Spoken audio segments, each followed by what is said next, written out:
नमस्ते, अभिवादन आपका इनोसेंट इन्वेस्टर के इस नए वीडियो में आपके लिए डिस्क्लेमर बात करेंगे इंट्राडे ट्रेडिंग की। इंट्राडे परफॉर्मेंस आपके साथ डिस्कस करेंगे, कल के विस्फोटक स्टॉक्स भी बताएंगे। एक एक करके हम आगे बढ़ेंगे, आपको एक्सप्लेन करते हुए चलेंगे। आज प्राइस भी रिलायंस इंडस्ट्रीज़ यहाँ पर हमारा पहला ट्रेड था और इस ट्रेड में हमको जाना था बाई साइड। बाई ट्रेड हमको लेना था 1926 से 1928 के बीच में। जिनके पास पैटर्न होगा उन्हें पता है क्यों यहाँ पर आपको ट्रेड लेना था इस रेट के आसपास। ठीक है, ये रेट आपका था बाई साइड का ट्रेड लेने के लिए। और उसके बाद अगर आप यहाँ पर ट्रेड लिए होते तो क्योंकि ये 20 रुपये का स्टॉक है तो आपको 10 से 12 रुपये के आसपास स्टॉप लॉस रखना होता, तो हमारा स्टॉप लॉस जो जाता वो 1913, 14, 15 रुपये के आसपास होता, जो कि काफ़ी नीचे था, डे लोज के आसपास था। तो हम यहाँ पर जो है स्टॉप लॉस अपना रख सकते थे, ठीक है, इस रेंज में।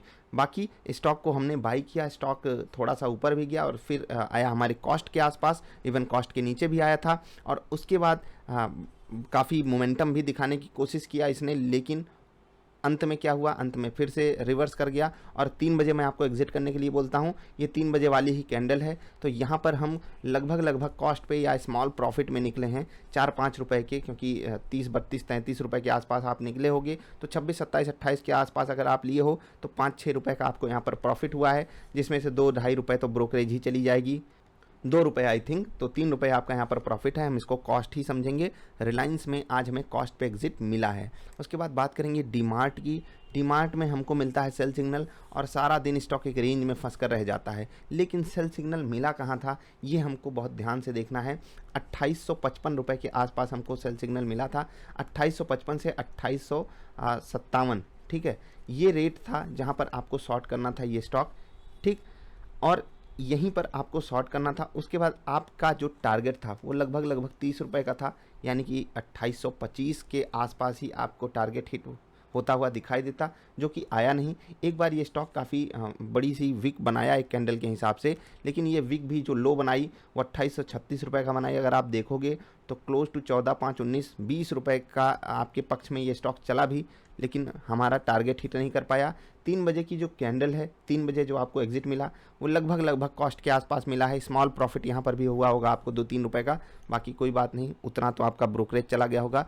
तो यहाँ पर भी हम कॉस्ट पे एग्जिट किए। और ऐसा हुआ क्यों आज की बाज़ार में, क्योंकि बाज़ार एग्जैक्टली बहुत नीचे खुल गई और वहाँ से बाज़ार में एक बाइंग तो आई, लेकिन कुछ स्टॉक्स जो है वो रिकवरी नहीं दिखा पाए। इस कारण आज हम ऐसे ट्रेड्स में फंस रहे थे जहाँ पर हमको ट्रेड लेना पड़ा, लेकिन वो सारा दिन मोमेंटम नहीं दिखाए। जबकि हमारे पक्ष में एक समय गया भी था 20 रुपये, लेकिन वहाँ पर एग्जिट कोई किया नहीं होगा। 3 बजे ही हम एग्जिट करते हैं, 3 बजे ये वापस हमारी कॉस्ट के आसपास आ चुका था। टारगेट 1 की अगर बात करें, जी हाँ, यहाँ पर टारगेट 1 हिट हुआ था। अगर आप में से कुछ लोग सिर्फ टारगेट 1 पे ट्रेड एग्जीक्यूट कर देते हैं, ऑर्डर बुक कर लेते हैं, अपना प्रॉफिट बुक कर लेते हैं, तो उनके पास यहाँ पर अपॉर्चुनिटी थी। बाकी मैं टारगेट 1 पे एग्जिट नहीं करता हूँ, मैं टारगेट 2 के लिए वेट करता हूँ, इसलिए मैं जो है वो 3 बजे एग्जिट पाया हूँ लगभग कॉस्ट के पास। उसके बाद बात करेंगे इन्फोसिस की। इन्फोसिस में अगर आप देखोगे 3 बजे की ये वाली कैंडल है जहाँ पर हमें एग्जिट मिला, और यहाँ पर जो आपको ट्रेड एग्जीक्यूट करना था 1333 रुपये के आसपास आपको शॉर्ट ट्रेड लेना था। मैं अपने लेवल्स को आपके साथ शेयर करता हूँ, आप जहाँ पर भी लिए हो कोई दिक्कत है नहीं। 1331 से 1333 ये थोड़ा सा फ्यूचर्स का भी लेवल होता है, तो एग्जैक्टली आप वहाँ पर मत जाइएगा। 1331 से 1333 के आसपास आपको यहाँ पर शॉर्ट साइड का ट्रेड लेना था हमारे पैटर्न पे। और ये स्टॉक जो है वो लो बनाया है 1326-25 रुपये का। यहाँ पर भी आपको टारगेट 1 ही मिला है, ऑल टारगेट्स यहाँ पर भी हिट नहीं हो पाए हमारे, और 3 बजे हमको एग्जिट करना पड़ा, जो कि एक ठीक ठाक हमको प्रॉफिट यहाँ पर 3-4 रुपये का मिला अगर आपने यहाँ पर एग्जिट कर लिया होगा तो। बाकी 3-4 रुपये के प्रॉफिट का मतलब 1.5 रुपये तो आपका ब्रोकरेज में चला गया होगा, 2 रुपये का यहाँ पर भी प्रॉफिट है। तो ये छोटे छोटे प्रॉफिट्स बड़े भले बन जाएं, ओवरऑल हम इनको ½ % भले कैलकुलेट कर लें, लेकिन हम इसको भी कॉस्ट पे ही रखेंगे, क्योंकि यहाँ पर हमारा कुछ बड़ा टारगेट आया नहीं। टारगेट 1 आया था, लेकिन जो लोग टारगेट 1 पे नहीं एग्जिट करते उनके लिए दिक्कत का सबब है। एक स्टॉप लॉस भी हिट हुआ था हमारा, उसकी बात करेंगे, लेकिन उससे पहले मैं आपको बता दूं कि 3 स्टॉक्स में हमें कॉस्ट पे एग्जिट करना पड़ा। ये हमारी मजबूरी भी है कि हम टारगेट 2 का वेट करते हैं। अब आप देख लीजिए, रिलायंस में हमको बाई साइड का ट्रेड मिलता है, पूरा मोमेंटम भी आता है, बट होता क्या है अंत में हमको एग्जिट यहीं पर करना पड़ता है। क्यों? क्योंकि ये ऑल टारगेट सेट करके हमको देता नहीं है, ठीक, जो ऊपर था, ना डीमार्ट ना ही इन्फोसिस। अब बात करते हैं जहाँ पर हमारे सारे टारगेट सेट हुए।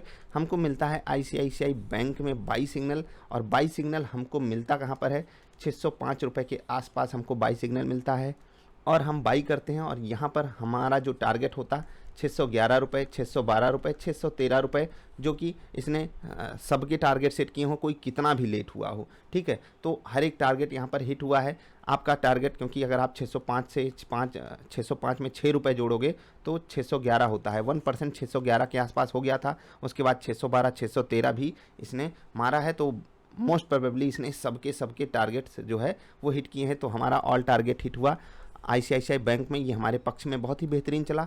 उसके बाद बात करेंगे बीपीसीएल की। बीपीसीएल में भी हमको मिलता है बाई साइड का ट्रेड और बहुत ही बेहतरीन हमारे यहाँ पर भी टारगेट हिट होते हैं।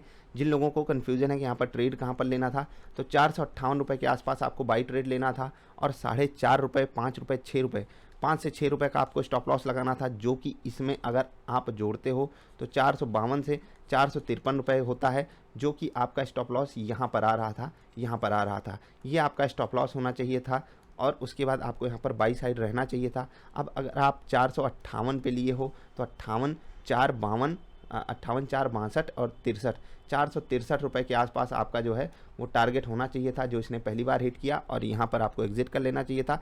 फिर से ये कॉस्ट के आसपास आया था और फिर से वहीं पर गया। खैर 3 बजे के आसपास भी ये 1% के आसपास ऊपर ट्रेड कर रहा था। तो आप में से बहुत सारे लोग यहाँ पर 1% के आसपास एग्जिट पाए होंगे।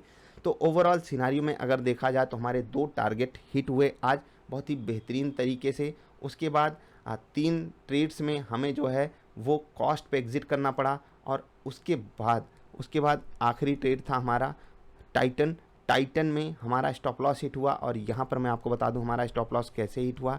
हमको मिलता है सेल साइड का ट्रेड, ठीक है, सेल साइड का ट्रेड मिल जाता है। उसके बाद स्टॉक हमारे फेवर में जाता है, इवन कॉस्ट से काफ़ी नीचे भी जाता है। ये हमको यहाँ पर सेल करना कहाँ पे था, हमको सेल करना था क्लोज टू 1445 रुपये के आसपास शॉर्ट करना था इस स्टॉक को। और 45 रुपये से आप देख लीजिए 1435 रुपये तक भी गया था, ठीक। तो 10 रुपये ये हमारे फेवर में गया। एक 14 रुपये का स्टॉक 10 रुपये हमारे फेवर में भी गया, लेकिन अल्टीमेटली टारगेट 1 आने के बाद इसने हमारा स्टॉप लॉस हिट कर दिया। अब आप में से बहुत से लोग सोच रहे होंगे कि अगर हम टारगेट 1 लगाते तो जो है हम आज बहुत बड़े प्रॉफिट में होते, क्योंकि रिलायंस ने भी टारगेट 1 अप्रॉक्सीमेटली हिट ही किया है, ठीक है। डीमार्ट ने भी आपको टारगेट 1 दे दिया। उसके बाद इन्फोसिस ने भी आपको टारगेट 1 दिया था, ठीक, देख रहे हो ना, इन्फोसिस ने भी आपको टारगेट 1 अप्रॉक्सीमेटली दिया था। अब आईसीआईसीआई बैंक ये तो यहाँ ऑल टारगेट्स मिल गए थे। टाइटन में जहाँ पर हमारा स्टॉप लॉस हिट हुआ वहाँ पर भी हमको टारगेट 1 मिला था। तो अगर हम टारगेट 1 की बात करते हैं तो 0.66% हम हर जगह कमा सकते थे। लेकिन आप ये क्यों बोलते हो टारगेट 1 पे आपको ट्रेलिंग कर लेना है, या फिर आपको जो है कॉस्ट पे जो स्टॉप लॉस है या तो वो करना है या फिर कुछ क्वांटिटी बुक करनी है, इसलिए जिससे कि हमारा रिस्क रिवार्ड रेशियो हमारे फेवर में रहे। अगर कोई स्टॉक हमारे पक्ष में चले तो हम बड़ा प्रॉफिट उसमें एंजॉय कर सकें, ठीक। तो सब आपकी अपनी सोच अलग हो सकती है। आप टारगेट 1 पे भी एग्जिट अगर चाहते हो और आपको वो चीज़ सूटेबल लगती है आप वो कर सकते हो, लेकिन मैं ऐसा नहीं करता। आप कहने को मैं कह भी सकता हूँ, क्योंकि बहुत से लोग आपको ये ज़रूर बता देंगे कि अगर वो डीमार्ट को या किसी भी स्टॉक को, जैसे डीमार्ट जैसा शेयर अगर आपके पक्ष में 10 रुपये 15 रुपये भी चल जाएगा, वो कह देंगे कि भाई साहब टारगेट यहाँ पर हिट हो गया। लेकिन 20 रुपये चलने के बाद भी हमारा टारगेट नहीं हिट हुआ, इसका मतलब क्या है कि हम बड़ा टारगेट लेते हैं। और इसीलिए मैं इतनी रिसर्च करता हूँ, इतनी मेहनत करता हूँ आप लोगों के लिए, स्टॉक आपको ढूंढ के दूँ। हर दिन मैं कामयाब नहीं हो सकता, लेकिन कोशिश पूरी रखता हूँ कि आप लोगों को सक्सेसफुल बना सकूँ, और कोशिश मैं अपनी तरफ से करता हूँ। आप लोग वीडियो लाइक कर दिया करो, क्योंकि इस वीडियो के लिए मुझे सबसे ज़्यादा मेहनत करनी पड़ती है। स्टॉक सिलेक्शन बहुत कठिन काम होता है आपके लिए अगले दिन जो खोजता हूँ। इसीलिए मैं ये भी बात कह रहा हूँ कि मैं 10-15 रुपये के मोमेंटम को डीमार्ट जैसे स्टॉक में टारगेट नहीं बोल सकता, ना ही टाइटन में भले हमारा स्टॉप लॉस हिट हो गया, हम टारगेट 1 पे नहीं एग्जिट किए, भले हमारा स्टॉप लॉस यहाँ पर हिट हो गया, लेकिन मैं 10 रुपये के भी मोमेंटम को यहाँ पर टारगेट नहीं बोल रहा हूँ, केवल इसलिए क्योंकि हमारा जो टारगेट होता है वो 0.9 से 1.1-1.2% तक रहता है। और ये जब तक हम नहीं लेते हैं तब तक हमें संतुष्टि नहीं मिलती है। ये मेरा पर्सनल ओपिनियन है। अगर आप में से कोई 0.6%, 0.7% पे एग्जिट करना चाहता है तो आज वो बहुत सारे टारगेट सेट कराता, लेकिन ज़्यादातर डेज़ में हम, जैसे कि कल जो लोग जल्दी एग्जिट करते हैं वो बहुत पछताए होंगे, बहुत सारे स्टॉक्स बहुत तेज़ी से मोमेंटम दिखा जाते हैं, तो हमें उसकी तैयारी बनाकर रखनी होती है। ये अपनी अपनी चॉइस होती है। कल के विस्फोटक स्टॉक्स की बात करें उससे पहले हम आपको बता दें, अगर आपको हमारे साथ जुड़ करके ट्रेड करना है तो आपको डबल आई ट्रेडर पैटर्न के थ्रू, नीचे लिंक है वहाँ से जुड़ सकते हो, ये काम आप कर सकते हो, या फिर आप किसी भी पार्टनर के थ्रू, जो कि नीचे लिंक आपको मिलेगा, अकाउंट खोल के भी आप जुड़ सकते हो। मैं आपको प्रॉफिटेबल बनाने की पूरी कोशिश कर सकता हूँ। आपसे वादा इतना है कि अगर आप जो बताया गया है, जो पैटर्न आपसे कह रहा है, अगर आप वो करोगे, पैटर्न बोल रहा है बाई करो, पैटर्न बोल रहा है सेल करो, तो फिर आप बिल्कुल जैसी मेरी परफॉर्मेंस है उसके लिए आप जाकर वीडियोस देखिए इंट्राडे वाली 2 4 6, आप खुद समझ जाओगे, लगभग लगभग यहीं परफॉर्मेंस के आसपास आओगे। आपको पैटर्न, जैसे कि अगर पैटर्न मुझे बोल रहा है कि हम टाइटन को लगभग 1444-45 के आसपास सेल करें, पैटर्न हमको बोला भाई यहाँ पर शॉर्ट करके चलना है 1444-45 के आसपास, मैं बोलूँगा ठीक है, हम यहाँ पर शॉर्ट करने की अपॉर्चुनिटी ढूंढेंगे। हो सकता है आप 1446 पे शॉर्ट करो, 1447 पे शॉर्ट करो, या 1441, 42, 43 पे शॉर्ट करो, कहीं पर भी कर सकते हो, लेकिन करोगे आप शॉर्ट ही। अगर टाइटन चल गया बढ़िया, अगर टाइटन चल गया बढ़िया, जैसे कि 1435 तक गया, अगर वो 1425 तक गया होता तो मेरा भी टारगेट आएगा, आपका भी टारगेट आएगा। ये चीज़ें सीखने वाली हैं। कॉल्स बेचने के लिए वो मेरे पास बहुत आसान चाह रहा है कि मैं लोगों को कॉल्स बेचने लगूं, लेकिन वहाँ पर मैं एग्जैक्टली किसी की मदद नहीं कर पाऊँगा। किसी को, आपको पता है, आप कहावतें बहुत सुने होंगे, सिखाना ज़रूरी है, ताकत होनी चाहिए लोगों में। आपको अगर समझ में आती है बात तो आप जुड़िएगा। बाकी पिवट पॉइंट और जो वीडियो है आपके लिए अवेलेबल सुपर ट्रेंड वाली, वो ज़रूर देख लीजिएगा, जिससे कि आप आसानी से हमारे दिए हुए स्टॉक्स पे ट्रेड ले सको। IRCTC ये रहेगा कल के लिए बेहतरीन स्टॉक, 1799.80 1800 बहुत इंपॉर्टेंट लेवल है और बहुत बड़ा मोमेंटम यहाँ अब आ सकता है पॉजिटिव साइड। अगर ये लेवल टूट गया 1804-6 ये लेवल, तो बड़ा मोमेंटम आ सकता है, मतलब वोलाटाइल स्टॉक हो सकता है। हमको क्वांटिटी कम रखनी है, टारगेट्स बड़े रखने हैं, जल्दी जल्दी यहाँ पर मोमेंटम आ जाता है, ठीक है, एंजॉय करेंगे हम रैली अगर कुछ आती है। ट्रेड आपको पैटर्न पे लेना है।